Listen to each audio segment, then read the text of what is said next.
내가 주를 높이고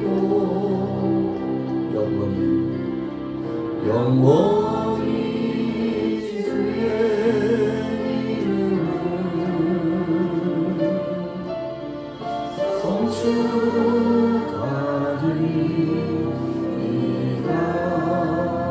다시 한번 왕이신 나의 하나님, 내가 주를 높이고 영원히 주의 이름을 송축하리. 전심으로 다시 한번 왕이신 나의 하나님, 내가 주를 높이고 영원히 주의 이름을 송축하리이다.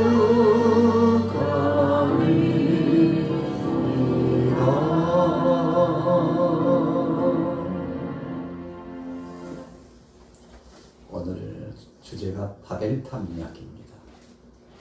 그런데 이 바벨의 이야기는 오늘 방금 찬양한 이 찬양 이 주제와 아주 밀접한 상관관계가 있습니다. 자, 여러분들에게 한번 물을게요. 오늘 본문의 말씀을 함께 읽으셨는데 왜 하늘 높이 이렇게 탑을 쌓아 올라가려고 했죠? 자, 몇 가지 이유가 있다고 그랬죠. 왜 그렇게 높이 탑을 쌓습니까? 쌓는 목적?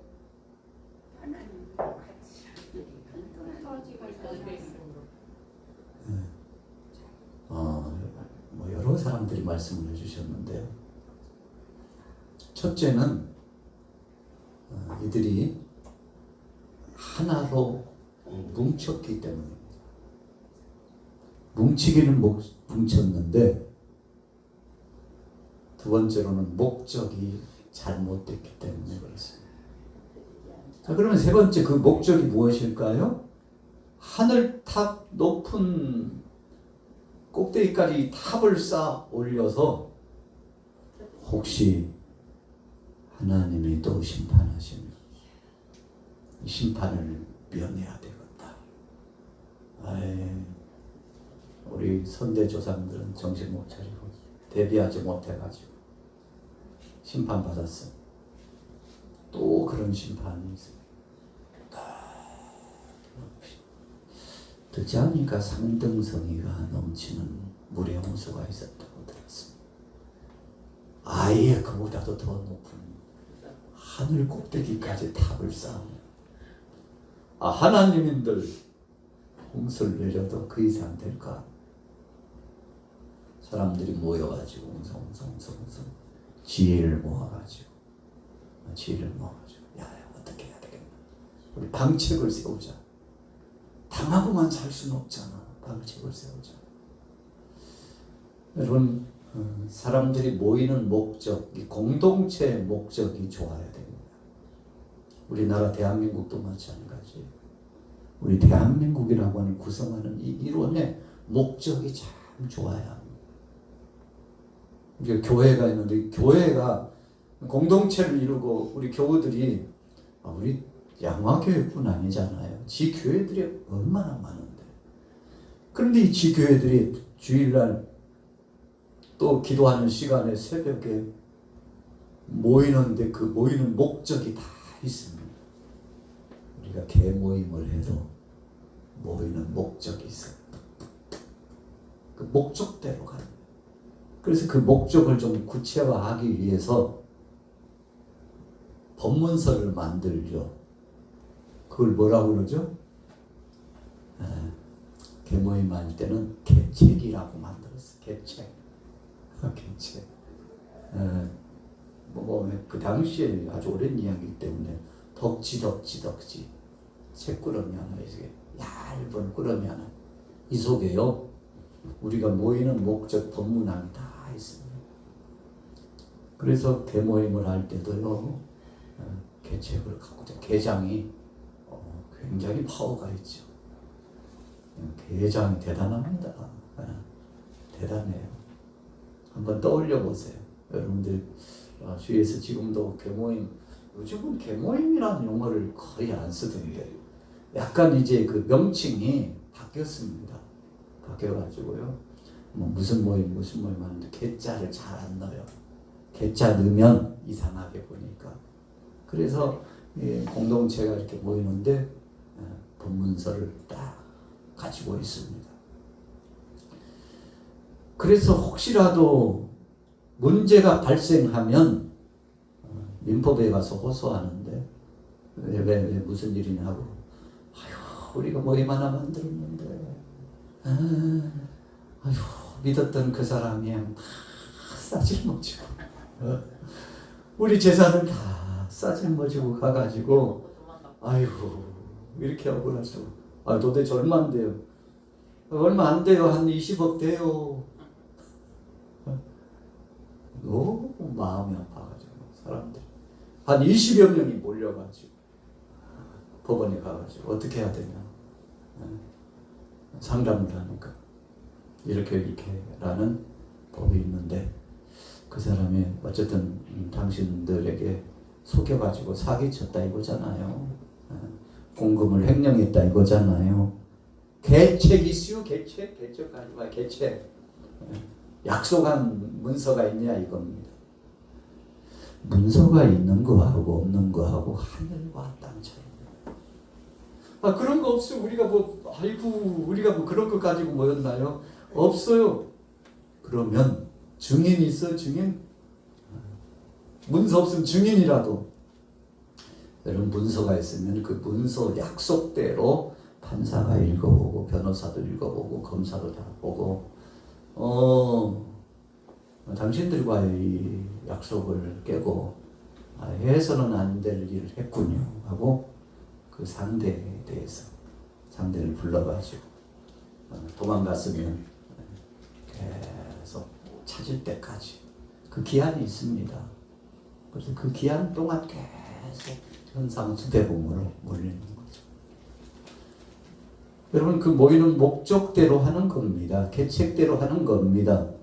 오늘 이 바벨탑을 쌓은 이들이 모이는 목적은 한마디로 보니까 하나님 대적하는 거였어요. 우리가 높아져가지고 우리도 이제 구원함에 이르고 우리의 멸망을 면하자 하고 그렇게 나쁜 목적을 가지고 공동체가 모여서 좋은 목적을 가지고 좋은 일을 해야 되는데 나쁜 목적을 가지고 하나님 영광을 가지고 하나님 대적하려고 그렇게 하니까 하나님께서 심판 중에 심판, 징계 중에 큰 징계를 내리셨는데 하나님이 말씀하셨어요. 야, 이들이 보니까 언어가 하나여가지고 모여서 좋은 일을 했으면 좋겠는데 아주 나쁜 일을 했으니까 그때부터 일어난 일이 뭐라고요? 언어를 혼잡하게 여러 방언이 그때부터 나온 겁니다. 처음에는 우리가 조상 쪽으로 올라가면 아담부터 시작해가지고 이 후손들이 한 언어를 쓰고 하나였어요. 우리가 학교 가가지고요 아주 중요한 과목을 이수하는데 그 학생의 성적을 평가하는 기준 그리고 좀 심도 있게 디테일하게 그 학생을 높이 평가하는 기준을 정할 때 과목이 몇 과목이 있는데 그 중에 하나는 전공 과목 하나, 또 한 가지는 언어. 우리나라 말 말고 외국 언어를 2가지 이상 이수하도록 그렇게 합니다. 왜요? 언어를 알지 못하면, 거기다가 영어 같은 국제적인 언어를 알지 못하면 가서 일을 맡길 수가 없어요. 큰 일을 할 때 걸림돌이 이 언어에서 막히니까. 기업이나 아주 중요한 자리에서 사람을 채용할 때 회화를 좀 할 줄 아십니까? 문서를 좀 보시면 우리 기업은 유통업인데 영어를 조금 할 줄 알아야 되는데 얼마나 하면 되는데 그래도 조금만 하면 되는데 대화는 좀 해야 되지 않겠어요? 어느 정도 또 문서를 봐야 되는데 외국으로 팩스를 좀 정교하게 문서를 만들어가지고 팩스를 보내주고 외국에서 오는 팩스 정도는 받아야지 않겠어요? 요즘은 메일로 오니까요. 메일을 주고받을 때 이 중재 역할을 좀 해주셔야 되는데 할 수 있겠어요? 이것 가지고. 그래서 면접 볼 때 시험 없다고 그래가지고 아이고 아무나 다 갈 수 있는 데인가 봐 하고 갔더니 면접 자리에서 한번 읽어보시라고. 현장에서 시험이나 한번 읽어보시라고. 검정 건 글씨고 하얀 건 종이고 아무것도 모르겠어요. 네, 참고합죠. 다음 면접자 불러가지고 그 중에서 한번 읽어보시라고. 아주 유창하고 읽고 해석해 보시라고. 쫙쫙쫙쫙 해석하니까 참고할게요. 면접을 쫙 봤는데 보니까 실전 면접 시험으로 했다 이겁니다. 이런 언어가 이렇게 중요합니다. 그런데 처음 사람들은 모여서 그런 골치 아픈 일이 없어요. 학생들이 학교 가면 제일 골치 아픈 것이 아이고 고등학교까지 공부해가지고 이제는 다 끝났나 했는데 어떻게 또 대학교 오니까 또 심도 있는 영어를 또 공부하라. 거기다가 제2 외국어까지 또 공부하라고. 그래야만이 학교의 장이 아주 기업의 추천서를 또 써준다고 그러니 미달되지 않으려고 이제는 좀 놀려고 대학교 갔다가 정신 바짝 차리고 4년 동안 머리띠 탁 하고 열심히 공부한 학생들을 나중에 졸업할 때 공부한 학생과 공부하지 않는 학생, 열심히 한 학생과 그렇지 않은 학생이 졸업할 때 쫙 갈라져. 여러분 그러니까 고등학교 때까지 그냥 설렁설렁 했어도 외국은 그런데요. 우리나라는 고등학교까지 열심히 하고 대학교 가면 막 놀자판이 돼가지고 막 마셔라, 그냥 피워라, 흥청망청하고 다니는데요. 그래서 오히려 대학교에서 인재가 덜 배출된대요. 아주 심각하답니다. 요즘은 더 심각해졌대요. 학생들이 공부를 안 한대, 공부를. 그런데 외국에 가면 고등학교 때까지는 그냥 보통 학교로 평행하게 공부하다가 대학교 가면 그냥 누구나 다 들어오라고 문 열어놓는데 아이고 오시라고. 우리나라는 정원 채워 사는데 외국은 정원이 문을 활짝 열어놔가지고 다 오시라고. 알았어 와서 공부해봐.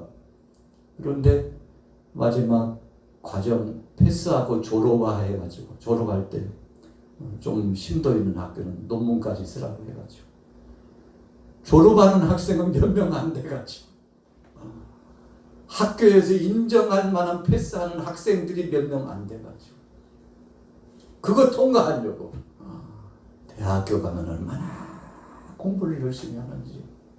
그래서 오히려 대학교 가면 공부한 학교 연구실에 가가지고 막 묻혀가지고 하니까 한참 이 지성이 지적으로 또 신체적으로 왕성하고 발달된 그때 막 팽이처럼 돌아가는 그때에 연구하고 몰두해가지고 몇 년 열심히 하니까 한평생 그것 가지고 먹고 살게 되더라고요. 여러분 과가 중요하지 않고 어떤 과를 가든지 간에 자기가 잘하는 거 한 가지. 어떤 사람은 또 그랬대요. 대학교 안 갈랍니다.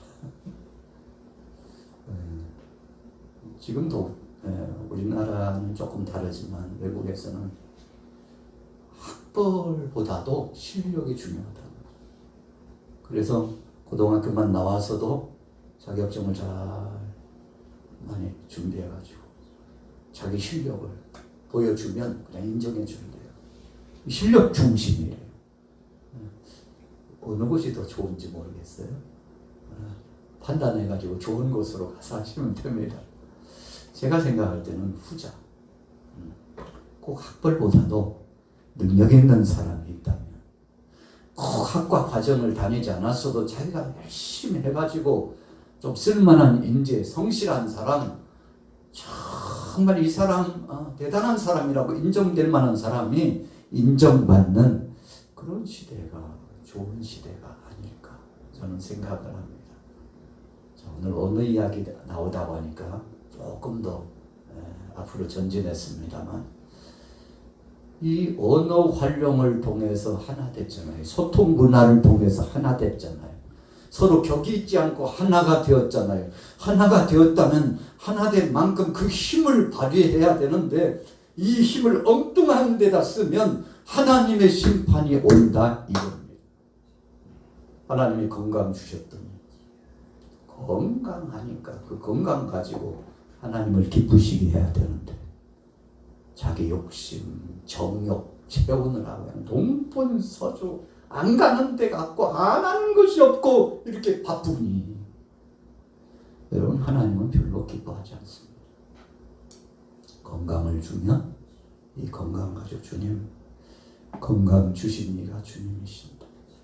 또 두 번째 물질 주신 이가 주님이신다. 주님 내게 지혜를 주신 이가 주님이신다. 우리 가정에 가족들을 주시고 자녀 주신 이가 하나님이신데 그리고 나서가 중요해요. 하나님이신데 주님을 기쁘게 하기 위하여 주님의 몸된 교회와 또 이웃들 간에 어떻게 하면 주님 주신 것 가지고 잘 선용할 수 있을까요? 주님 좀 그것 좀 가르쳐 달라고. 저는 그 구약의 인물 가운데 솔로몬이 대단한 사람이었다고 생각합니다. 물론 솔로몬이 중년, 말년 가서 타락해가지고 정신 못 차리고 하나님의 마음을 아프게 해가지고 자기 당대는 그냥 그럭저럭 지나갔지만 후대 솔로몬 이후의 후대 나라가 둘로 쫙 갈라지잖아요. 한쪽은 여로보암으로 한쪽은 르호보암으로. 여러분 이렇게 갈라진 이유가 뭡니까? 하나님이 주신 걸 잘못 사용했어요.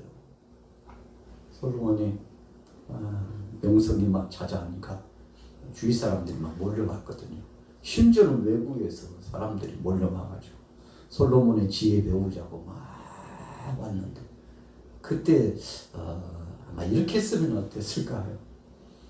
오는 사람들마다 좀 건축물 하나 지어 교육관을 하나 지어 그래가지고 세미나 좀 교육 좀 시켜서 보내자. 그냥 세미나 아니고 어떻게 해야 하나님을 어떻게 섬겨야 복을 받는지 그거 가르치자 하고 하석들을 시켜가지고 별관 하나 지어라. 별관. 물밀듯이 외국인들이 몰려오는데 그냥 보내면 안 되지 하고 별관 하나 지어가지고 급진이 대우해줘라. 그리고 이 과정을 마치는 사람에게는 수료증까지 주자 해가지고 솔로몬이 강사로 가가지고 여러분들 우리나라가 이렇게 되고 또 저의 명성이 이렇게 외세까지 이렇게 명성이 떨치는 것 비결은 다른 거 없어요. 첫째 여호와 하나님 잘 섬기고 그분이 살아계신 하나님이요 그분이 이 나라와 나라 사이 세상 나라 왕을 다 통치하시고 지배하시고 주권하셔서 당신들 생명도 하나님께 달려있어요. 이거 알면 되는 거예요. 이거 알면. 두 번째로는 그것을 인정했다고 하면 고백했다고 하면 그분을 예배해야지. 우상숭배 다 깨버려. 고국으로 돌아가거든 여호와 하나님이 제일이라고 가서 전하시라고 소자 만들어가지고 보내는 거죠.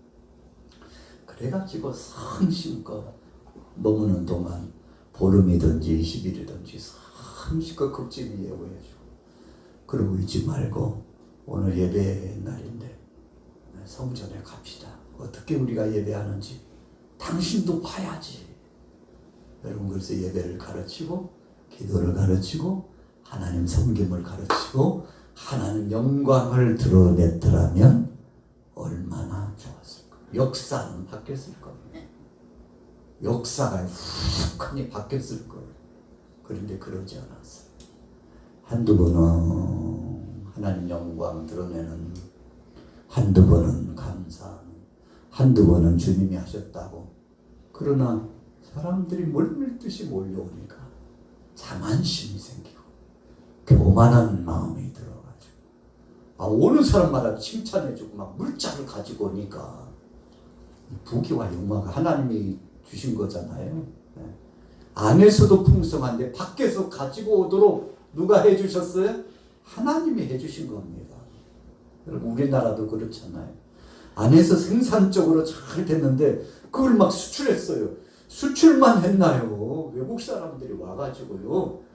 이야 좋은 거 다 가져와가지고 우리나라가 여러분 그래도 풍성한 나라가 되고 세계에서 12전으로 지금은 자꾸 지금 뒤처지고 있는데요. 안타까운 겁니다만 세계에서 둘째가라는 서러운 만큼 대단했어요. 지금도 저나 여러분들이 아직도 여유가 있고 그래도 아직도 쓸만한 물자가 있고 우리 주위에 여러 가지 모양으로 풍요로운 것을 우리가 체험할 수 있도록 이 상황이 조성된 것이 누구의 은혜라고요? 하나님 은혜입니다. 여러분 이거 잊어버리면 끝나는 거예요. 이거 잊으면 끝나는 거예요. 바벨탑을 왜 쌓나요? 주님의 은혜요. 주님이 하셨다고 우리가 주님 앞에 예배자로 나가고 주님 앞에 기도하고 주님 말씀대로 겸손히 살면 심판이 아니라 복이요. 우리에게 3, 4대 당대뿐만 아니라 후세대까지 영원토록 천대까지 복을 주시겠다고 하셨더니 그 말씀대로 살자고 이렇게 했으면 게임 끝났다고 그러잖아요. 우리가 게임 아웃. 다 끝났어요. 하나님이 다 알아서 해주신다고 했으니 그 하나님이 얼마나 기분 좋으셨을까요? 그런데 그러지 못했다는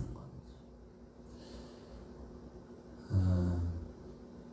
독일의 히틀러가 얼마나 교만했는지 자기가 신이 되려고 그랬어요. 그리고 독일 사람들은 세계의 다민족 가운데 최고다고 1등이라고 다른 사람들은 다 저급한 족속들이라고 이렇게 생각하기 시작했죠. 여러분 그것이 타락이거든요. 그래가지고 무차별적으로 죽였죠. 사람들을 얼마나 죽였는지 몰라요. 얼마 가지 않아서 세계를 지배할 줄 알았는데 어떻게 됐어요? 그 말로가 아주 비참하게 끝이 나고 나라가 회망하게 되었잖아요. 로마도 마찬가지였습니다. 여러분 그러니까 독일도 바벨탑을 쌓은 겁니다. 정치적인 바벨탑을 쌓고 세상에 물량주의적인 인본주의적인 바벨탑을 계속 쌓은 겁니다. 여러분 어느 나라든지 지금도 마찬가지 자꾸만 하나님 말고 다른 것이 최고라고 바벨탑을 쌓기 시작하면 그때가 나라가 망하는 지름길로 가는 겁니다. 여러분 로마가 세계의 관문이었잖아요. 그래서 정치, 법률, 과학, 교육, 모든 이 유통, 무역, 로마를 통하지 않고는 이루어지지 않았어요.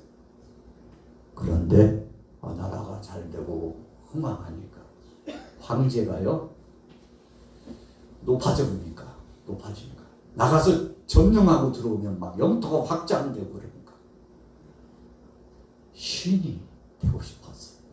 그래가지고 신상을 세워놓고 우리 성경 이야기 속에 그대로 나오잖아요. 신상을 세워놓고 신처럼 황제가 신입니다. 그래서 로마에 있어서는 황제가 최고예요. 미쳐버리는 겁니다. 사람이 신 취급을 받으면 쉽게 말하면 확 돌아버립니다. 그래서요 세계 속에 악명 높은 이 수장들이 괜히 악명 높게 되고 괜히 미쳐가는 게 아닙니다. 그 주위에 있는 사람들이 그렇게 만드는 겁니다.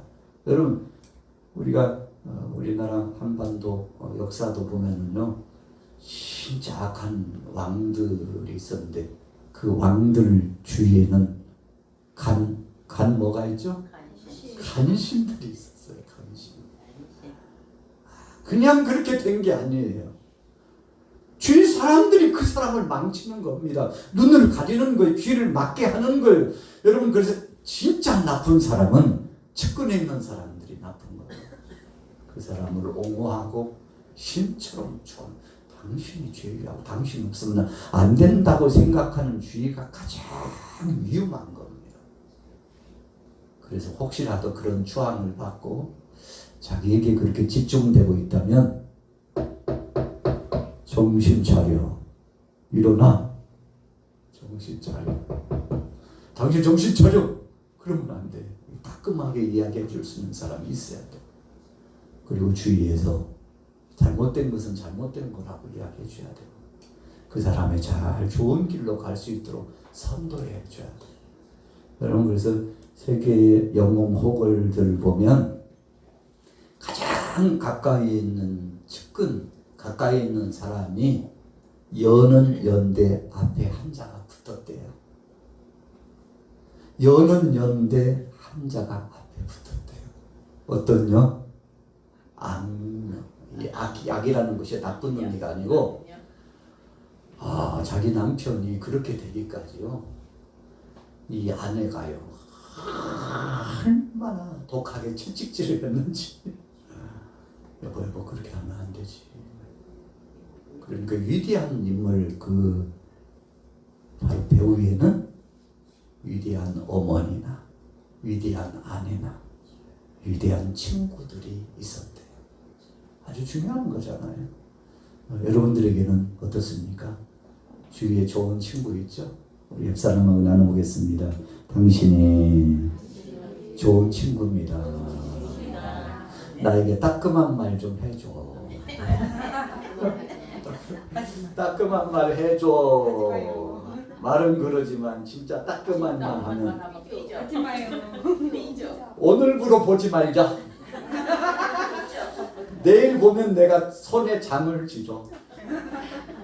안 만났으면 좋겠다. 세상이 왜 이러는지 몰라. 그래서 모 가수가 그랬잖아요. 왜 그러냐고. 누구를 향하여서. 누구시여, 세상이 왜 이러냐고. 너무 자기가 봐도 너무 마음이 아프고 힘드니까. 세상에 왜 그러냐고. 세상에 지성주의자 가운데서 최고라고 말하고 철학자 가운데 최고라고 말하는 당신이 한번 대답을 해봐 하고 막 간드러지게 노래를 하고 그러는 거예요. 여러분, 타락은 다른 게 아니에요. 하나님 자리에 누구든지 들어가면 그 대상은 타락입니다. 여러분, 그때부터요, 흥하는 시기에서 쇠퇴기로 전락합니다. 여러분, 그래서 잘 되려면 누구를 앙망해야 돼요? 하나님을 앙망하고 하나님 앞에 영광 돌려야 합니다. 여러분, 지금도 바빌로니아의 그 흔적이 이렇게 남아있는데요. 그 옛시대 바빌로니아가 대단한 명성과 이력이 있었잖아요. 근데 그 당시에 흙토단을 쌓아가지고 막 탑을 쌓아놨던 흔적이 20여 개나. 그러니까 이 성경에서 보면 바벨탑과 같은 흔적들이 20여 개나 발견이, 고고학자들이 자꾸 발굴을 하는데, 아이고, 역시 하나님을 앙망하지 않고 우상 숭배가 만연하고 왕이 신이라고 하고 세계를 흔들려고 했던 어떤 대상들의 위세를 떨쳤던 나라의 그 속에 그 세계가 흔적도 없이 역사의 무대로 감추어졌는데, 그 이유가 보니까 우상 숭배, 높은 탑을 쌓고요. 예. 그 높은 탑을 쌓고 하늘로 올라가는 이유가 거기 진짜 신이 있나 보려고 올라가는데요. 그리고는 마지막에 신이 없다는 것을 알고 이렇게 이야기한답니다. 내가 바로 신이라고. 내가 바로 왕이. 위에 올라가 봐서 없잖아. 내가 바로 신이라고. 내가 바로 신. 여러분, 탑을 쌓는 목적이 그거였다 이거죠. 오늘 바벨탑을 쌓는 목적이 그거였어요. 이제 성경 봐야 되겠죠. 창세기 11장 1절을 우리 같이 한번 읽어볼게요. 이들이 뭘 했는지 보겠습니다. 1절 시작. 온 땅의 언어가 하나요 말이 하나였더라. 이에 그들이 동방으로 옮기다가 신할 평지를 만나 거기 거류하며 서로 말하되 자 벽돌을 만들어 견고히 굽자 하고 이에 벽돌로 돌을 대신하며 역청으로 진흙을 대신하고 또 사람들이 건설하는 그 성읍과 탑을 보려고 내려오셨더라. 여호와께서 이르시되 이 무리가 한 족속이요 언어도 하나이므로 이같이 시작하였으니 이후로는 그 하고자 하는 일을 막을 수 없으리로다. 자 우리가 내려가서 거기서 그들의 언어를 혼잡하게 하여 그들이 서로 알아듣지 못하게 하자 하시고 여호와께서 거기서 그들을 온 지면에 흩으셨으므로 그들이 그 도시를 건설하기를 그쳤다. 이제 끝났습니다. 갑자기요. 사람들이 모였는데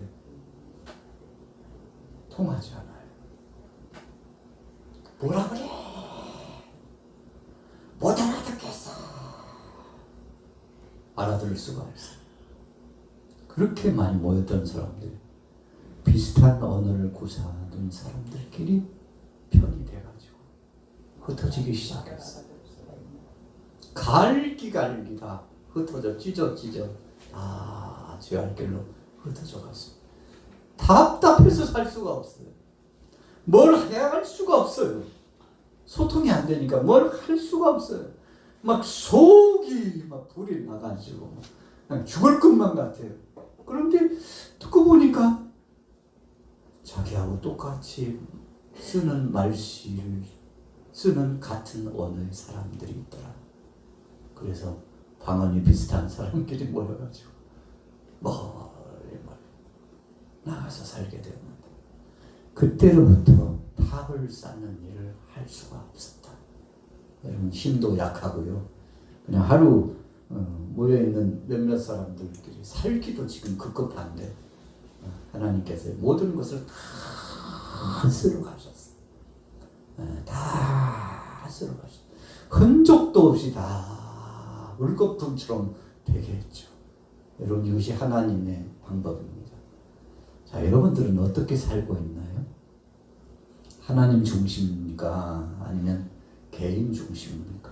말씀 중심입니까? 세상의 세풍 중심입니까? 하나님을 향한 신본주의적인 믿음 중심입니까? 아니면 인간적이고 합리주의적인 인본주의적인 중심입니까? 여러분 여기서 쫙 갈라져요. 오늘 여러분들은 복된 자가 되기를 원한다면 하나님 말씀 중심으로 하나님을 앙망하고 가면 그 다음은 저절로 되어질 줄로 믿습니다. 여러분 그것이 사는 방법인데 하나님이 책임져 주실 줄로 믿습니다.